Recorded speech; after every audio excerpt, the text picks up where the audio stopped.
we have another email, and that email comes from Anthony.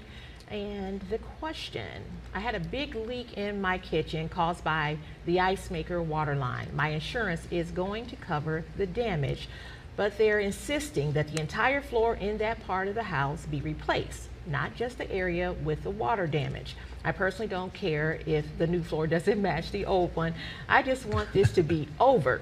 Do I have to go along with this demand? Well, I had a similar personal situation.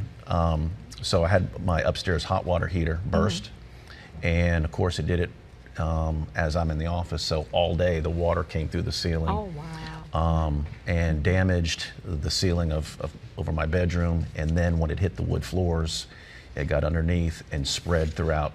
Oh, so the water kept spreading in the all walls. day long. Oh, you're lucky that didn't fall through. Yeah. And so then it proceeded to damage the wood floors and went into different rooms. And once the water got underneath, you basically have to pull everything up.